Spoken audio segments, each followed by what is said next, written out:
Every generation, we're always excited to see the new Pokémon that they will reveal, and so far, those are 3. The starters, Sprout, Pombon, and Gekwa. But what about the other ones the ones that will return to our adventures? Well, hey, I'm not so ace trainer, and who will return? Let's get into it.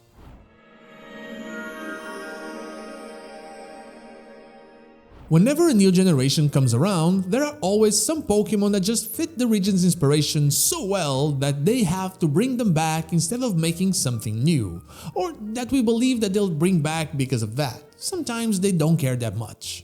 But either they're just perfect for the symbolism like the Honedge line in Galar or Oricorio in Paldea because of its bile form, or they fit the environment through the fauna or flora of the region's inspiration, like Corsola making sense both in the new region and in Alola as well due to the Hawaiian coral reefs, or Fungus and Amoonguss in X and Y as button mushrooms, the most consumed mushroom in the world, is also known as Champignon de Paris. So today, and considering that the new region for Pokémon Winds and Pokémon Waves seems to be based on Southeast Asia, mostly Indonesia, let me give you 10 evolution lines that I believe will return. Number 1 is Castform. This one has little to do with the region's inspiration, but more with the game apparently being tied to weather in some way or another. I wouldn't be surprised to see this Pokémon also getting new forms in this game, something that, in my opinion, should have happened a long time ago. Number 2 is Oranguru. The orangutan is one of the animals we can find in Indonesia. They are native to the rainforests of this country and Malaysia as well. And considering how we already have this Pokemon to represent the 3 species that this animal has, Sumatran, Bornean, and Tapanuli orangutans, I would be very surprised to not see it in the game. Number 3 are Kufant and Copperajah. While Laventon seems to be from Galar and called Copperajah an elephant from his homeland, I think we can all agree that this Pokemon's clearly inspired on the colonial connection between the UK and India. For that reason, and because of the existence of the Sumatran elephant, which is a subspecies of the Asian elephant, of which the Indian elephant is also a subspecies, plus the big Hindu influence in the area, I think we will find out that Kufant and Copperajah are actually from the Winds and Waves region.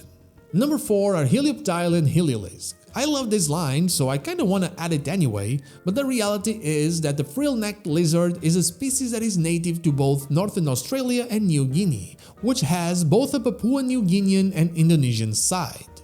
Considering that we are visiting what could be its original region, I wouldn't be surprised to see this Pokemon having a new evolution, possibly gaining the dragon type as they're often called frill dragons. Next, at number 5, we have an easy one, Clamperl, Huntail, and Gorobis.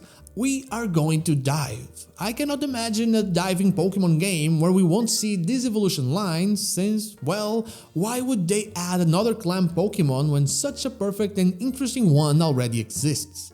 Call this one Hoenn reference basically. And at number 6, something we can still call a Hoenn reference, but now with an actual argument, I have Relicanth. This Pokemon is also tied to the diving mechanic in Gen 3 and the Gen 3 remakes, but in this case, it's not just because of that, but also because there is an animal that is literally named the Indonesian Coelacanth, with Coelacanths being the inspiration behind this cool fish Pokemon we know as Relicanth. Next at number 7 we have Cramorant. Cramorant made its debut in Gen 8 and the Cormorant, the seabird that inspires it, is common in the British Isles.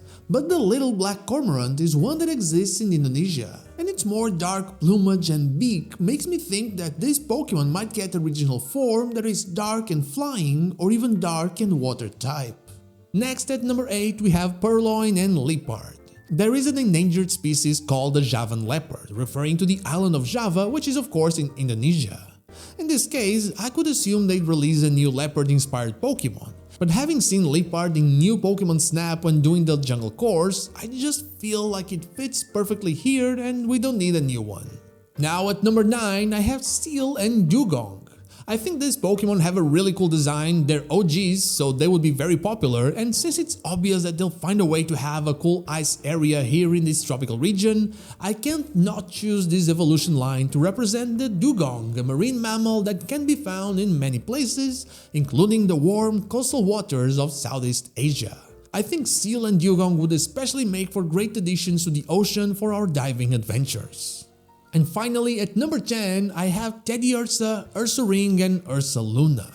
So this one is a tricky one.